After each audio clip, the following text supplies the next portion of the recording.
Hello everyone, welcome to efforts. This is me Mitali Singh, your BEd guide. तो आज बहुत time बाद फिर से मैं बीएड सेकेंड सेमेस्टर की क्लासेस स्टार्ट करने जा रही हूँ। अगर आप लोग स्टार्टिंग से मेरे चैनल पे जुड़े हुए हैं तो आपको पता होगा कि हमने इसका फर्स्ट पेपर फिनिश कर लिया था, जो कि था एजू बीएड 106। तो आज मैं शुरू करने जा रही हूँ EDU BEd 107, assessment of teaching and learning, शिक्षण और सीखने का आकलन। आज की इस वीडियो में हम पढ़ेंगे इसका unit 1, introduction to assessment and evaluation, आकलन और मूल्यांकन का परिचय। तो जैसा कि आपको पता है, एफर्ट्स पे आपको इंग्लिश और हिंदी दोनों लैंग्वेजेस में बीएड के पूरे कंटेंट्स सीक्वेंस वाइज मिलते हैं। सारे टॉपिक्स को अच्छे से एक्सप्लेन करते हुए मैं आपको स्कोरिंग आंसर लिखने का भी तरीका बताती हूँ। बीएड के साथ ही अब से 25 मार्च से मैं आपके लिए सीटेट की फ्री क्लासेस भी लेके आ रही हूँ, जिसमें मैं आपको सीटेट की तैयारी कराऊंगी बिल्कुल बेसिक से, ये मानते हुए कि आपको सीटेट के बारे में कुछ भी नहीं आता। मैंने भी अपना सीटेट अपने बीएड के फर्स्ट ईयर में ही क्वालिफाई किया था, तो मैं आपके साथ अपने एक्सपीरियंसेस भी शेयर करूंगी और साथ ही हम पीवाईक्यूज को सॉल्व करते हुए सीटेट 2025 को टारगेट लेके अपनी तैयारी शुरू करेंगे। तो अगर आप लोग चैनल पे न्यू हैं तो चैनल को सब्सक्राइब कर दीजिए और 25 मार्च से मेरे साथ तैयारी के लिए जुड़ जाइए। And if you have already subscribe then do share it with your friends. चलिए अब हम लोग जान लेते हैं कि पेपर कोड 107 के यूनिट 1 में आपको कौन कौन से टॉपिक्स पढ़ने हैं। इसमें हमें पढ़ना है असेसमेंट एंड इवैल्यूएशन, आकलन और मूल्यांकन, इसका meaning, definition, nature, objective, scope, types, principles and functions of assessment and evaluation. आकलन और मूल्यांकन का अर्थ, परिभाषा, प्रकृति, उद्देश्य, दायरा, प्रकार, सिद्धांत और इसके कार्य। कई बार हम लोग असेसमेंट और इवैल्यूएशन को एक ही चीज समझते हैं, लेकिन दोनों में क्या डिफरेंसेस हैं मैं आपको टेबल के फॉर्म में बढ़िया से समझाऊंगी। तो वीडियो को एंड तक जरूर देखिए, आपका असेसमेंट और इवैल्यूएशन का कंसेप्ट एकदम क्लियर हो जाएगा। उसके बाद है present examination system eight secondary level, its strength and weakness. माध्यमिक स्तर पर वर्तमान परीक्षा प्रणाली, इसकी ताकत और इसकी कमजोरियां। तो अगेन बाकी यूनिट्स की तरह ही इस यूनिट को भी हम लोग 2 पार्ट्स में पढ़ने वाले हैं। इस यूनिट के दूसरे पार्ट में हम लोग पढ़ेंगे present examination system eight secondary level, its strength and weakness. और ये जो आज का वीडियो है ये है इस यूनिट का पार्ट 1। तो पार्ट 1 में हम लोग पढ़ने जा रहे हैं आज असेसमेंट एंड इवैल्यूएशन, यानी आकलन और मूल्यांकन के बारे में, उसका meaning, definition, nature, objective, scope, types, principles and functions. तो वीडियो को स्टार्ट करने से पहले मैं आपको बता दूं कि जो पेपर कोड 106 है उसके वीडियोस को मैंने बीएड सेमेस्टर 2 नाम की प्लेलिस्ट में रखा हुआ है। तो उस प्लेलिस्ट का लिंक डिस्क्रिप्शन बॉक्स में है, आप जाके डायरेक्टली वहां से उन वीडियोस को देख सकते हैं। और पेपर कोड 107 आज हम स्टार्ट कर रहे हैं। तो चलिए बिना टाइम वेस्ट किए वीडियो को शुरू करते हैं।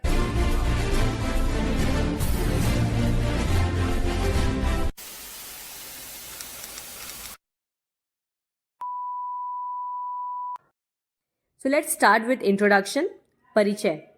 The terms assessment and evaluation are sometimes used interchangeably, especially in informal settings.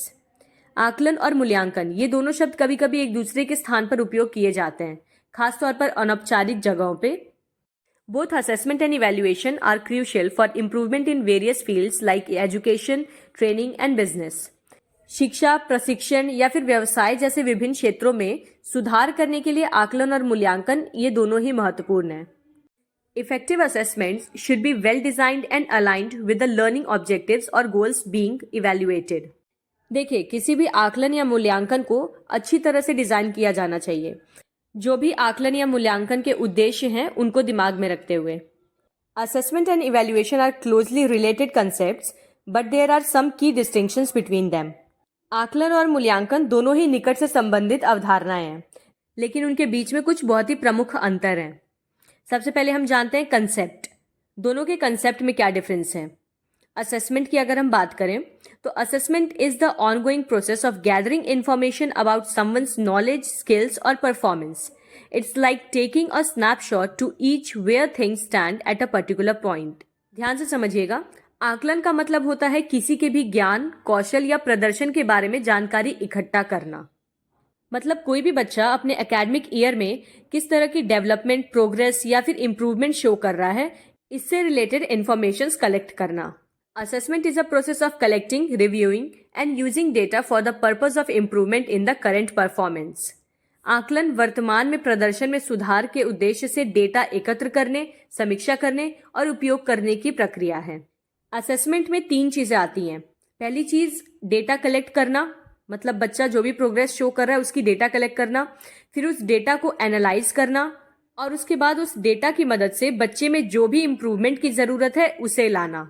जैसे कि एक चैप्टर फिनिश होने के बाद ही आप बच्चों का क्लास टेस्ट ले लेते हैं, तो अब ये क्लास टेस्ट के मार्क्स उनके रिपोर्ट कार्ड में तो ऐड होते नहीं है, लेकिन फिर भी किस लिए लिया जाता है? इसका मेन ऑब्जेक्टिव होता है बच्चे की इम्प्रूवमेंट जानने के लिए, या फिर उस चैप्टर से रिलेटेड जो कंसेप्ट बच्चों के माइंड में है वो क्लियर हुआ या नहीं ये जानने के लिए।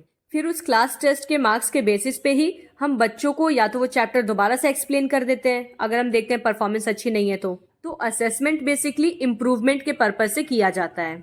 वहीं दूसरी ओर इवैल्यूएशन की बात करें हम, यानी मूल्यांकन, तो evaluation uses the information gathered through assessment to make a judgment about something's value और effectiveness. It's like taking the assessed data and using it to answer a broader question.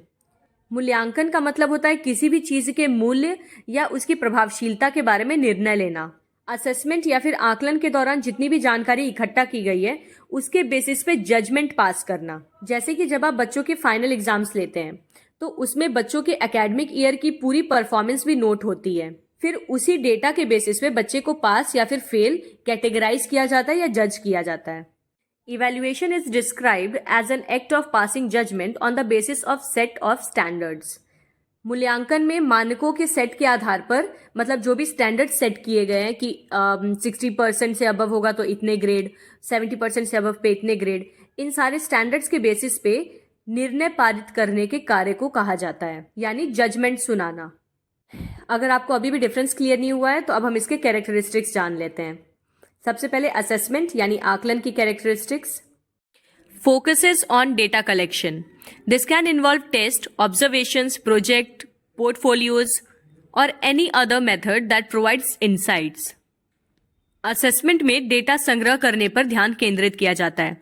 इसमें परीक्षण, अवलोकन, परियोजनाएं, पोर्टफोलियो या फिर अंतर्दृष्टि प्रदान करने वाली कोई भी अन्य विधि शामिल हो सकती है जिसकी मदद से हम डेटा को कलेक्ट करते हैं। मतलब जैसे कि क्लास टेस्ट, ओरल टेस्ट और रिटन टेस्ट, इस तरह के टेस्ट की मदद से हम डेटा कलेक्ट करते हैं बच्चे की डेवलपमेंट के बारे में। Informs improvement. The goal is to understand current strengths and weakness to guide learning and development. आकलन सुधार की जानकारी देता है, यानी लक्ष्य सीखने और विकास को निर्देशित करने के लिए वर्तमान शक्तियों और कमजोरियों को समझने में मदद करता है। यानी असेसमेंट के थ्रू आपको बच्चे की स्ट्रेंथ या वीकनेस के बारे में जो भी जानकारी पता चली है उसकी मदद से आप फ्यूचर में इम्प्रूवमेंट्स कर सकते हैं, बच्चे के अंदर सुधार ला सकते हैं। Provides feedback. Assessment should offer constructive criticism to help individuals move forward. आकलन से आप बच्चों को प्रतिक्रिया भी दे सकते हैं। जैसे क्लास टेस्ट लेने से ही आप बच्चों को ये चीज बता सकते हैं कि उनकी परफॉर्मेंस अभी कैसी चल रही है, और वो चाहे तो बहुत ही इनिशियल स्टेज से ही मेहनत करना स्टार्ट कर सकते हैं। इवैल्यूएशन की कैरेक्टरिस्टिक्स देखते हैं अब। Focuses on making judgments. This involves comparing performance against set criteria और स्टैंडर्ड्स। निर्णय लेने पर ध्यान केंद्रित करता है। इसका ध्यान बच्चे में सुधार लाने से ज्यादा बच्चे के ऊपर निर्णय लेने पे रहता है। इसमें जो भी निर्धारित मानदंड होते हैं या मानक होते हैं उनके विरुद्ध प्रदर्शन की तुलना शामिल होती है, यानी बच्चे को सेट स्टैंडर्ड्स के अकॉर्डिंग कंपेयर किया जाता है और उसी के बेसिस पे हम रैंक्स डिसाइड करते हैं, यानी first rank, second rank, third rank, जो भी क्लासेस में रैंक आती हैं। Determine success. Evaluation aims to determine how well something, a program, a student etcetera met its goals. मूल्यांकन सफलता निर्धारित करता है। मूल्यांकन का उद्देश्य ये निर्धारित करना होता है कि कोई भी चीज, चाहे वो कोई कार्यक्रम हो या कोई छात्र हो, वो अपने लक्ष्यों को कितनी अच्छी तरह से पूरा कर रहा है। Informs decisions. The results can be used to make choices about changes, improvements और नेक्स्ट स्टेप्स। निर्णयों को सूचित करता है। परिणामों का उपयोग परिवर्तनों, सुधारों या अगले चरणों के बारे में विकल्प चुनने के लिए किया जा सकता है। जैसे कि अपने 10th बोर्ड के मार्क्स देखने के बाद ही आप डिसाइड करते हैं कि आपको 11th में कौन सा स्ट्रीम लेना है। अगर आपके मैथ्स में अच्छे मार्क्स नहीं है तो आप मैथ्स के लिए नहीं जाते, वहीं अगर आपके साइंस में अच्छे हैं तो you opt for bio. Next है प्रिंसिपल्स, सिद्धांत। देखते हैं असेसमेंट यानी आकलन के क्या सिद्धांत होते हैं। The principles of assessment are that assessment is valid, authentic, current, sufficient and reliable, known as VACSR. आकलन के सिद्धांत ये है कि आकलन हमेशा वैध, प्रामाणिक, वर्तमान, पर्याप्त और विश्वसनीय होने चाहिए, जिसे कि शॉर्ट में VACR कहते हैं। सबसे पहले जानते हैं वैलिड का क्या मतलब है। The assessment process is appropriate to the subject और qualification, assesses only what is meant to be assessed, and the learner's work is relevant to the assessment criteria. Validity का मतलब होता है वैधता। वैध होने से यह मतलब है कि आकलन प्रक्रिया विषय या योग्यता के लिए उपयुक्त होनी चाहिए। कहने का मतलब यह है कि अगर जो आप असेसमेंट बना रहे हैं वो सिर्फ उसी चीज का आकलन करे जिस चीज के लिए उसे बनाया गया है। फॉर एग्जाम्पल, अगर मुझे बच्चे की रीडिंग स्किल्स टेस्ट करनी है तो मैं उसके लिए किस तरह का असेसमेंट बनाऊंगी? रिटन का? ऑब्वियस सी बात है कि मैं उसके लिए रीडिंग का ही असेसमेंट बनाऊंगी कि ठीक है बेटा, ये पैराग्राफ है, इसको रीड करके दिखाओ। तो अगर मैं रीडिंग स्किल्स जानना चाहती हूँ तो मुझे रीडिंग के लिए असेसमेंट बनाना है। अगर मैं राइटिंग स्किल्स जानना चाहती हूँ तो मैं उसके लिए राइटिंग का असेसमेंट बनाऊंगी। वैधता का मतलब है जिस चीज को मापा जाना है या आकलन किया जाना है उसी चीज के हिसाब से वो असेसमेंट हो। Authentic, the work has been produced by the learner only. Authentic का मतलब होता है प्रामाणिक। प्रामाणिक यानी कार्य केवल शिक्षार्थी द्वारा ही निर्मित किया गया हो, यानी उस पूरे असेसमेंट में या टास्क में टीचर का कोई रोल ना हो, पूरी प्रक्रिया बच्चे ने स्वयं की हो। Current, the work is relevant at the time of assessment, usually with in 3 to 6 months। आकलन वर्तमान होना चाहिए, यानी कि कार्य आकलन के समय में प्रासंगिक हो, उसके अंदर ज्यादा डिफरेंस ना हो। मतलब ऐसा ना हो कि आप असेसमेंट आज लेने जा रहे हैं और आप बच्चे को पकड़ा दे 10 साल पुराना paper. Sufficient, the work covers all of the assessment criteria and learning outcomes. पर्याप्त होना चाहिए आकलन, कार्य में सभी मूल्यांकन मानदंड और सीखने के परिणाम शामिल हों। Reliable, the work is consistent across all learners over time and at the required level. आकलन को विश्वसनीय होना चाहिए, यानी कार्य समय के साथ और आवश्यक स्तर पर सभी शिक्षार्थियों के लिए सुसंगत हो। किसी भी चीज की रिलायबिलिटी से मतलब होता है कि चाहे उस चीज का इस्तेमाल कितने बार भी हो, उसमें किसी तरह का परिवर्तन ना आए। यानी असेसमेंट एग्जाम आप जो भी बनाए, उस एग्जाम को आप चाहे 1 बार लें, 2 बार लें, वो सेम रिजल्ट देना चाहिए। अब प्रिंसिपल्स ऑफ इवैल्यूएशन, मूल्यांकन के क्या सिद्धांत हैं? It must be clearly stated what is to be evaluated. A teacher must be clear about the purpose of evaluation. ये स्पष्ट रूप से बताया जाना चाहिए कि क्या चीज मूल्यांकन की जानी है। एक शिक्षक को मूल्यांकन के उद्देश्यों के बारे में स्पष्ट होना चाहिए। A variety of evaluation techniques should be used for comprehensive evaluation. It is not possible to evaluate all the aspect of achievement with the help of a single technique.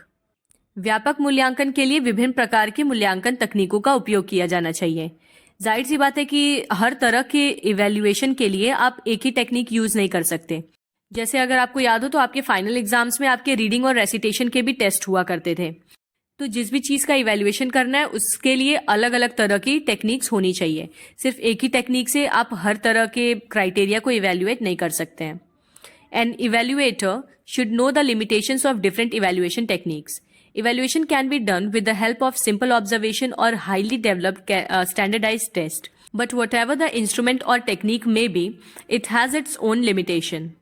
एक मूल्यांकनकर्ता को विभिन्न मूल्यांकन तकनीकों की सीमाओं के बारे में पता होना चाहिए। आप इवैल्यूएशन के लिए कई अलग अलग तरह की टेक्निक्स या डिवाइसेस यूज कर सकते हैं, लेकिन जितने भी उपकरण हैं या तकनीकें हैं सबकी कुछ ना कुछ सीमाएं होती हैं, सब में कुछ ना कुछ कमियां होती हैं।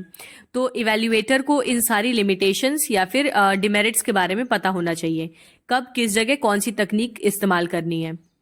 The technique of evaluation must be appropriate for the characteristics और performance to be measured. Every evaluation technique is appropriate for some uses and inappropriate for another. Therefore, while selecting an evaluation technique, one must be well aware of the strength and limitations of the techniques. मूल्यांकन की तकनीक मापी जाने वाली विशेषताओं या प्रदर्शन के लिए उपयुक्त होनी चाहिए। प्रत्येक मूल्यांकन तकनीक कुछ उपयोगों के लिए उपयुक्त है और कुछ के लिए अनुपयुक्त है। इसलिए मूल्यांकन तकनीक का चयन करते समय व्यक्ति को तकनीकों की ताकत और सीमाओं के बारे में अच्छी तरह से पता होना चाहिए, क्योंकि सिर्फ एक ही तकनीक हर तरह के मूल्यांकन के लिए काफी नहीं है। Evaluation is a means to an end but not an end in itself. The evaluation technique is used to take decisions about the learner. It is not merely gathering data about the learner, because blind collection of data is wastage of both time and effort. मूल्यांकन अंत का एक साधन जरूर है, लेकिन ये अपने आप में अंत नहीं है। मूल्यांकन तकनीक का उपयोग शिक्षार्थी के बारे में निर्णय लेने के लिए किया जाता है पूरे एकेडमिक ईयर के एंड में। तो ये केवल शिक्षार्थी के बारे में डेटा एकत्र करने तक ही सीमित नहीं है। और वैसे भी केवल डेटा को अंधाधुंध संग्रह करते रहना, उसको एकत्र करते रहना, ये समय और प्रयास दोनों की बर्बादी है। तो इसीलिए इवैल्यूएशन के थ्रू जजमेंट दिया जाता है। प्रिंसिपल्स के बाद अब बारी है फंक्शंस की। असेसमेंट और इवैल्यूएशन दोनों के कार्यों को देखेंगे हम। आप असेसमेंट को जब भी पढ़ रहे हैं अपने दिमाग में क्लास टेस्ट को रखिए, और इवैल्यूएशन के केस में आप लोग अपने माइंड में फाइनल एग्जाम्स को रखिए, तो आप सारी चीजें ऑटोमेटिकली समझ जाएंगे। असेसमेंट यानी आकलन। The functions and purpose of assessment are to measure a learner's knowledge, understanding, skills and standard of learning. आकलन के कार्य और उद्देश्य शिक्षार्थी के ज्ञान, समझ, कौशल और सीखने के स्तर को मापना है। The function of assessment is to confirm whether a learner has gained knowledge and can improve their competencies and skills. आकलन का कार्य होता है इस चीज की पुष्टि करना कि क्या शिक्षार्थी ने ज्ञान प्राप्त कर लिया है या फिर क्या वो अपनी योग्यताओं और कौशलों को साबित कर पा रहा है। मतलब उसको जिस भी तरह की इम्प्रूवमेंट की जरूरत है उसका पता लगाना। The purpose of assessment is to assess the performance of students. आकलन का उद्देश्य होता है छात्रों के प्रदर्शन का आकलन करना। It helps in assigning grades to students as per their performance. और ये छात्रों को उनके प्रदर्शन के अनुसार ग्रेड देने में भी मदद करता है। Through assessment teachers predict the performance of students in the future. तो आकलन के माध्यम से शिक्षक भविष्य में छात्रों के प्रदर्शन का भी अनुमान लगा सकते हैं। ऑब्वियसली कोई न्यू सेशन अगर स्टार्ट हो रहा है तो उसमें बच्चों के स्टार्टिंग के मार्क्स देख के ही आपको आइडिया लग जाता है कि आगे जाके ये बच्चा लास्ट में या फाइनल ईयर में कैसा परफॉर्मेंस देने वाला है। जैसे कि वो कहावत सुनी होगी आपने कि पूत के पांव पालने में ही दिख जाते हैं। तो उसी तरह से असेसमेंट्स के बेसिस पे आपको बच्चे के आगे की परफॉर्मेंस का आइडिया लग जाता है। Evaluation. Its function is to determine the level of knowledge and understanding of students. इसका कार्य होता है छात्रों के ज्ञान और समझ के स्तर को निर्धारित करना। Evaluation determines the level of students clinical performance. मूल्यांकन छात्र के नैदानिक प्रदर्शन के स्तर को निर्धारित करता है। Its purpose is to become aware of the specific difficulties of individual students or of an entire class as a basis for further teaching. इसका उद्देश्य आगे के शिक्षण के आधार के रूप में व्यक्तिगत छात्रों या फिर पूरी कक्षा की विशिष्ट कठिनाइयों से अवगत होना होता है। मतलब इवैल्यूएशन के थ्रू आप पता लगा सकते हैं कि बच्चा क्या प्रॉब्लम्स फेस कर रहा है या पूरी क्लास को क्या दिक्कत हो रही है। कहीं ऐसा तो नहीं कि टीचर में ही डिफेक्ट हो। It diagnoses each student's strengths and weakness and suggests remedial measures which may be needed. ये हर एक बच्चे की ताकत और उसकी कमजोरी को बताता है और साथ में उसके लिए उपचारों के उपाय भी बताता है। Evaluation helps in preparing instructional objectives. Learning outcomes expected from classroom discussion can be fixed by using evaluation results. मूल्यांकन अनुदेशात्मक उद्देश्यों को तैयार करने में मदद करता है और मूल्यांकन परिणामों का उपयोग करके कक्षा चर्चा से अपेक्षित सीखने के परिणामों को तय किया जा सकता है। नेक्स्ट है types. Assessment. There are many different types of assessments used in education, but they can be broadly categorized into 3 main types: diagnostic, formative and summative. शिक्षा में कई अलग अलग प्रकार के आकलन का उपयोग किया जाता है, लेकिन उन्हें मोटे तौर पर 3 प्रमुख प्रकारों में वर्गीकृत किया जा सकता है, जो कि है नैदानिक, रचनात्मक और योगात्मक। सबसे पहला है diagnostic assessment. Diagnostic assessments are used to identify a student's current level of knowledge and skills.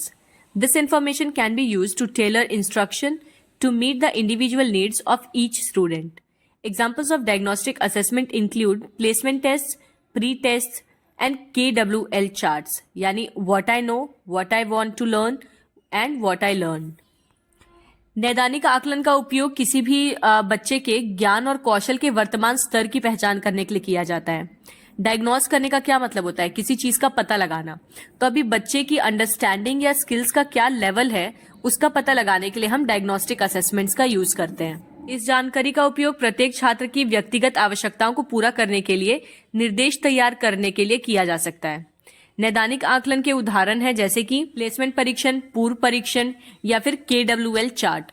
मतलब ऐसा आकलन जो ये पता लगा सके कि बच्चा क्या जानता है, वो क्या सीखना चाहता है और उसने अभी तक क्या सीखा है। Formative assessments are ongoing assessments that are used to monitor student progress throughout a unit of instruction. This information can be used to adjust instruction as needed and to provide students with feedback on their learning. Examples of formative assessments include exit tickets, quizzes, observations, and peer reviews. Formative assessment को कहते हैं रचनात्मक आकलन। ये ऐसे चालू आकलन होते हैं जिनका उपयोग निर्देश की एक इकाई में छात्र की प्रगति की निगरानी करने के लिए किया जाता है। फॉर्मेटिव असेसमेंट का मतलब होता है यूनिट टेस्ट। जैसे हाफ ईयरली और फाइनल एग्जाम्स के बीच में हमारे यूनिट टेस्ट होते थे ना, या पीरियोडिक टेस्ट, वो होते हैं फॉर्मेटिव असेसमेंट्स। तो एफए यानी फॉर्मेटिव असेसमेंट्स के थ्रू जो हमें जानकारी मिलती है उसका इस्तेमाल हम आवश्यकता अनुसार निर्देशों को समायोजित करने के लिए कर सकते हैं और साथ ही छात्रों को उनके सीखने पर प्रतिक्रिया प्रदान करने के लिए भी कर सकते हैं, मतलब स्टूडेंट्स की लर्निंग पे फीडबैक देने के लिए। उदाहरण के तौर पे इसमें निकास टिकट, क्विज, अवलोकन और सहकर्मी समीक्षाएं शामिल हैं। फिर है summative assessments. Summative assessments are used to measure student learning at the end of a unit of instruction or course. This information can be used to grade students, make placement decisions, and evaluate the effectiveness of instruction.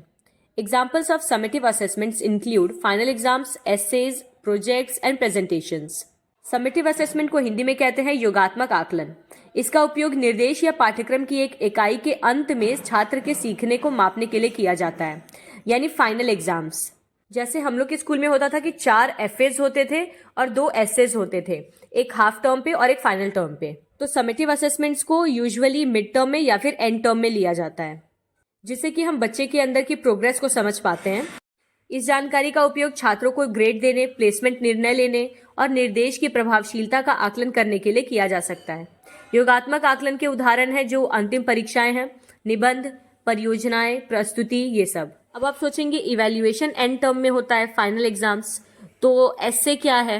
देखिए, final term के एस्से और किसी evaluation में बस इतना ही अंतर है कि इवैल्यूएशन को हम जजमेंट के लिए कंडक्ट कराते हैं कि हम बच्चों को उनके लेवल के अकॉर्डिंग कैटेगराइज कर सकें, जबकि समेटिव असेसमेंट या किसी भी तरह के असेसमेंट का मेन एम होता है बच्चे के अंदर की कमियां या खूबियों को जानना और उसके अकॉर्डिंग उसके अंदर इम्प्रूवमेंट्स लाना। In addition to these 3 main types of assessments, there are also a number of other types of assessments that can be used in education, such as, अब इन 3 मुख्य प्रकार के आकलनों के अलावा भी कई अन्य प्रकार के आकलन भी हैं जिनका उपयोग शिक्षा में किया जा सकता है, जैसे कि non referenced assessment. Non referenced assessments compare students performance to the performance of other students. मानक संदर्भित आकलन छात्रों के प्रदर्शन की तुलना अन्य छात्रों के प्रदर्शन से करते हैं, यानी एक बच्चे का कंपैरिजन दूसरे से करते हैं। Criterion referenced assessments compare students performance to a set of predetermined criteria. मानदंड संदर्भित आकलन ये छात्रों के प्रदर्शन की तुलना पूर्व निर्धारित मानदंडों के एक सेट से करते हैं। नॉर्म रेफरेंस में क्या था, हम देख रहे थे कि अजीत के नंबर सुजीत से ज्यादा हैं और जिसके ज्यादा होंगे हम उसी को चुनेंगे। जबकि क्राइटेरियन रेफरेंस में क्या है कि 30 मार्क्स सबको लाने थे, अजीत के भी 30 से अबव है भले उसके 35 हैं, और सुजीत के भी 30 से अबव है भले उसके 75 हैं। तो बस क्राइटेरिया पार करना था और सारे सिलेक्टेड हैं। Ipsative assessment focus on students own improvement over time rather than comparing them to others। ये जो इप्सेटिव आकलन होते हैं ये किसी भी छात्र का किसी भी चीज से कंपैरिजन नहीं करते हैं, किसी तरह की तुलना नहीं करते हैं। इसकी बजाय ये समय के साथ साथ उसके स्वयं के सुधार पर ज्यादा ध्यान केंद्रित करते हैं, यानी कह लीजिए ये बच्चों का सेल्फ कंपैरिजन है। इसमें सिर्फ ये देखा जाता है कि पहले बच्चा कैसे मार्क्स ला रहा था और अब उसमें कोई इंप्रूवमेंट हो रही है या नहीं। Performance assessments require students to demonstrate their knowledge and skills by completing a task और प्रोजेक्ट। प्रदर्शन आकलन के लिए छात्रों को किसी कार्य या परियोजना को पूरा करके अपने ज्ञान या कौशल का प्रदर्शन करने की आवश्यकता होती है, यानी इसमें बच्चे प्रोजेक्ट्स या मॉडल्स या कोई अपनी स्किल्स दिखाकर अपने नॉलेज को रिप्रेजेंट करते हैं। जैसे कि 2015 से पहले मल्टी डिसिप्लिनरी प्रोजेक्ट्स बनवाए जाते थे स्कूल्स में। Open ended assessments require students to generate their own responses rather than selecting from a list of options। Open ended आकलन, देखिए ओपन एंडेड शब्द का मतलब ही है जहां पे खुली छूट हो। तो ओपन एंडेड आकलन के लिए छात्रों को विकल्पों की सूची में से चयन नहीं करना होता है, बल्कि वो अपनी स्वयं की प्रतिक्रियाएं खुद से उत्पन्न कर सकते हैं अपनी आवश्यकताओं के अनुसार। इसमें कोई स्पेसिफिक टॉपिक नहीं दिया जाता बच्चों को, कोई रूल्स एंड रेगुलेशंस नहीं होती हैं। बस बच्चों की नॉलेज या स्किल्स को चेक करने के लिए उन्हें अपनी खुद की सोच से कुछ विकसित करने को कहा जाता है, जैसे कि कुछ क्रिएटिव प्रोजेक्ट्स बनाने के लिए, इन्वेंशंस करने के लिए, या फिर अपने मन से कोई एस्से लिखने के लिए। Multiple choice assessments require students to select the best answer from a list of options. बहुविकल्पी आकलन, इसका मतलब ही आपको पता होगा मल्टीपल चॉइस का, कि कई सारे चॉइसेस हो, कई सारे ऑप्शंस हो। तो इसमें छात्रों को एक विकल्पों की सूची में से सर्वश्रेष्ठ उत्तर का चयन करना होता है। अब टाइप्स ऑफ इवैल्यूएशन देखते हैं, मूल्यांकन के प्रकार। Diagnostic evaluation. Often students fail to grasp a concept yet hide it out of being shy, introverted और simply embarrassed. These weakness can be formally determined by a teacher with such diagnostic methodologies. जैसा कि मैंने आपको बताया कि diagnose करने का मतलब होता है पता लगाना, तो डायग्नोस्टिक इवैल्यूएशन या फिर निदानात्मक मूल्यांकन ऐसे शर्मीले या छुपे हुए बच्चों के बारे में पता लगाने में मदद करता है जिनको कई बार क्या होता है ना कि कोई कंसेप्ट समझ में नहीं आता, लेकिन फिर भी वो शर्म के मारे या झिझक के मारे उस चीज़ को पूछते नहीं हैं कि टीचर्स या बच्चे मुझे क्या जज करेंगे कि मुझे ये भी नहीं आता। तो बच्चे अपनी कमजोरियों को कई बार सामने प्रकट करने से झिझकते हैं। तो इन कमजोरियों को औपचारिक रूप से एक शिक्षक द्वारा ऐसी निदान पद्धतियों से निर्धारित किया जा सकता है। मतलब डायग्नोस्टिक इवैल्यूएशन की मदद से हम उनके अंदर की इन छुपी कमियों को पहचान सकते हैं या उनका पता लगा सकते हैं। Formative evaluation. This is a formal widely accepted evaluation method of taking half-yearly and yearly examination to encourage students to study. Midterm and monthly theory or practical examinations are also formative methods of testing a child's capabilities, encouraging them to participate and improve. रचनात्मक मूल्यांकन। ये छात्रों को अध्ययन के लिए प्रोत्साहित करने के लिए अर्धवार्षिक या फिर वार्षिक परीक्षा लेने की औपचारिक व्यापक रूप से स्वीकृत मूल्यांकन पद्धति है, यानी आपके हाफ ईयरली एग्जाम्स और फाइनल एग्जाम्स, जिसमें बच्चों का टेस्ट लिया जाता है ताकि उन्हें आगे की क्लासेस में भेजा जा सके। Summative evaluation. This is the final report of a child which includes an average और weighted distribution of marks, ultimately showing the class और grade wise performance of a student. This is extremely useful in maintaining an overall track record of a child's academic progress mostly. योगात्मक मूल्यांकन। ये एक बच्चे की अंतिम report होती है, मतलब फाइनल एग्जाम्स जो देते हैं बच्चे उसकी रिपोर्ट, जिसमें अंकों का औसत या भारित वितरण शामिल होता है, जो अंततः छात्रों के कक्षा या ग्रेड वार प्रदर्शन को दर्शाता है। इसके थ्रू हमें बच्चे की ओवरऑल परफॉर्मेंस के बारे में पता चलता है और हम ये डिसाइड कर पाते हैं कि बच्चे को अगले ग्रेड में या अगली क्लास में भेजना है या नहीं। ये अधिकतर बच्चे की शैक्षणिक प्रगति का समग्र ट्रैक रिकॉर्ड बनाए रखने में मदद करता है। आप सबके पास आपके क्लास 1 से लेकर 12 तक की मार्कशीट्स होंगी, तो वो जो हर क्लास के लास्ट पीटीएम में आपको रिपोर्ट कार्ड मिलते थे, वही आपके समेटिव इवैल्यूएशन के रिपोर्ट कार्ड्स हैं। Non referenced, commonly used to test a child's ability in comparison to the other student of similar age or classroom. Teachers can apply unique methods for different types of students in this way to make them more productive after identifying their shortcomings. मानक संदर्भित यानी norm referenced इस तरह का evaluation usually एक उम्र के या फिर एक ही क्लास के अलग अलग बच्चों के बीच में कंपैरिजन करने के लिए होता है और इसकी मदद से हर बच्चे के लिए एक यूनिक तरह के तरीके लागू किए जा सकते हैं जिससे उनकी कमियों की पहचान कर उन्हें अधिक उत्पादक बनाया जा सके। Self referenced yearly reports correspond the most for self referencing. A child's progress or degradation from past results helps identifying methods that worked best for their academic success. Self referenced यानी स्वसंदर्भित। इसमें बच्चे के प्रीवियस मार्क्स को उसके present marks से compare किया जाता है और उसकी प्रोग्रेस को एनालाइज किया जाता है। Criterion referenced not every child can achieve class goals and course objectives with the same teaching style or learning material. By using a criterion reference, teachers can identify which methods work and which need to be remolded for students to achieve their class objectives with greater efficiency and understanding. मानदंड संदर्भित। देखिए, प्रत्येक बच्चा एक ही शिक्षण शैली से या फिर एक ही शिक्षण सामग्री के साथ कक्षा के लक्ष्य को या पाठ्य के उद्देश्यों को प्राप्त नहीं कर सकता है।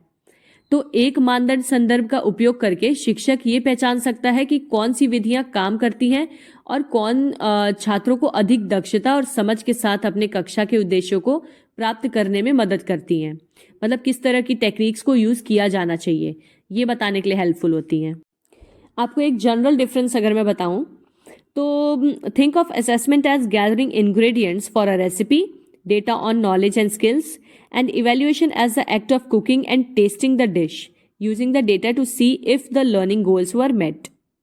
अगर एकदम सीधी भाषा में कहा जाए तो आकलन से समझ लीजिए कि आप किसी रेसिपी को तैयार करने के लिए जो सामग्री इकट्ठा कर रहे हैं वो है असेसमेंट, जैसे कि ज्ञान या फिर कौशल का डेटा।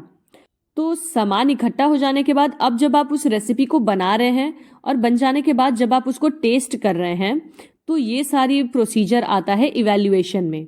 यानी डेटा का उपयोग करके जब आप ये देखें कि सीखने के लक्ष्य पूरे हुए हैं या नहीं, यानी जो आपकी रेसिपी थी वो कैसी बनी है, अच्छी या खराब, तो ये होता है इवैल्यूएशन।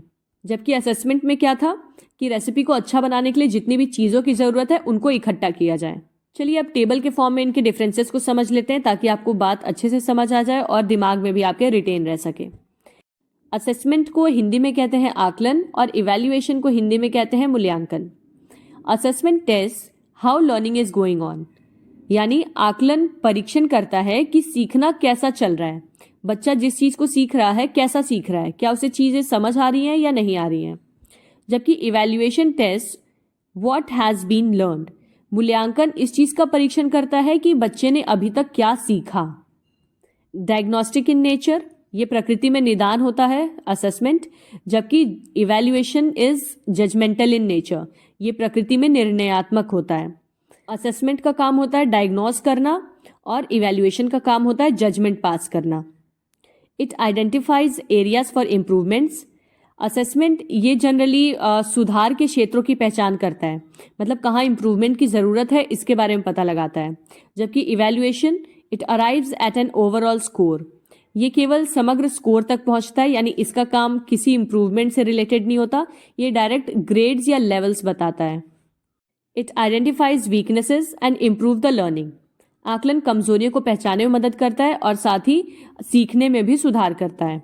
जबकि इवैल्यूएशन जज द क्वालिटी, मूल्यांकन सीखने की गुणवत्ता के बारे में पता लगाता है। Conducted during the learning process, सीखने की प्रक्रिया के दौरान ही आयोजित किया जाता है। असेसमेंट हमेशा लर्निंग प्रोसेस के बीच में ही होते हैं, मतलब एक चैप्टर पढ़ाया उसका टेस्ट ले लिया, दूसरा चैप्टर पढ़ाया उसका क्लास टेस्ट ले लिया, तो ये लर्निंग प्रोसेस के दौरान ही होता है। जबकि evaluation held at the end of the learning process, ये हमेशा सीखने की प्रक्रिया के अंत में आयोजित किया जाता है फाइनल ग्रेडिंग्स देने के लिए। Assessment help students to learn from each other, ये छात्रों को एक दूसरे से सीखने में मदद करता है। जबकि evaluation make students compete with each other, ये विद्यार्थियों को एक दूसरे से प्रतिस्पर्धा करने के लिए प्रेरित करता है। क्योंकि इवैल्यूएशन में ग्रेड्स या लेवल्स बताए जाते हैं, रैंक्स बताए जाते हैं, तो बच्चे फर्स्ट रैंक पे सेकंड रैंक पे एक दूसरे को कम्पीट करते हैं। उसके बाद है assessment provides feedback on performance and areas of improvement, ये प्रदर्शन और सुधार के क्षेत्रों में प्रतिक्रिया प्रदान करता है। जबकि evaluation determines the extent to which objectives are achieved, ये निर्धारित करता है कि उद्देश्यों को किस सीमा तक या किस हद तक अभी तक प्राप्त किया गया है। असेसमेंट फॉर्मेटिव होता है जबकि इवैल्यूएशन समेटिव होता है। असेसमेंट प्रोसेस ओरिएंटेड है, यानी ये प्रक्रिया पे ज़्यादा ध्यान केंद्रित करता है, जबकि इवैल्यूएशन प्रोडक्ट ओरिएंटेड है, यानी इसका मेन फोकस प्रोडक्ट पे, उत्पाद पे रहता है। असेसमेंट रिफ्लेक्टिव रिलेशनशिप शो करता है, यानी चिंतनशील संबंध, जबकि इवैल्यूएशन प्रेस्क्रिप्टिव रिलेशनशिप शो करता है, यानी अनुदेशात्मक संबंध। असेसमेंट के केस में criteria is set by both the parties jointly, that is student as well as assessor. इसमें जो मानदंड है या क्राइटेरिया है वो दोनों पक्षों के द्वारा निर्धारित किया जाता है, यानी कि बच्चे और छात्र। जैसे कि आप क्लास टेस्ट के दौरान बच्चों से पूछ सकते हैं कि किस चैप्टर का कल टेस्ट लिया जाए, या फिर सिर्फ एमसीक्यूज का लिया जाए, या सिर्फ बुक वर्क का टेस्ट लिया जाए, तो इसमें बच्चे और स्टूडेंट साथ मिलकर डिसाइड करते हैं स्टैंडर्ड्स को। जबकि इवैल्यूएशन में criteria is set by the evaluator, मानदंड मूल्यांकनकर्ता द्वारा ही निर्धारित किया जाता है। उसमें बच्चों का कोई रोल नहीं होता, सिर्फ इवैल्यूएटर ही एग्जाम डिसाइड करता है कौन से चैप्टर्स देने हैं, किस तरह का पेपर बनाना है, क्या फॉर्मेट रहेगा, ये सारी चीज़ें। असेसमेंट में मेजरमेंट स्टैंडर्ड्स आर एब्सोल्यूट, इसमें माप मानक पूर्ण होते हैं, जबकि इवैल्यूएशन में मेजरमेंट स्टैंडर्ड्स आर कंपैरेटिव, इसमें मापन मानक तुलनात्मक होते हैं क्योंकि इसमें कंपैरिजन होता है। So that is it for today. मैंने आपको बहुत ज़्यादा डीपली समझाया है, तो आई होप आपको समझ भी आया होगा। नहीं आया तो वीडियो को फिर से चला के देख लीजिए, और अगर आप चैनल पे न्यू हैं तो चैनल को ज़रूर सब्सक्राइब करिएगा, आपके लिए अच्छा रहेगा, क्योंकि वैसे भी हम लोग 25 मार्च से सीटेट की तैयारी शुरू करने जा रहे हैं। और अगर आप ऑलरेडी सब्सक्राइब कर चुके हैं तो इसे अपने दोस्तों के साथ भी शेयर करिए जो बीएड कर रहे हैं या फिर करने वाले हैं। Thank you so much. अब मिलते हैं हम अगले वीडियो में।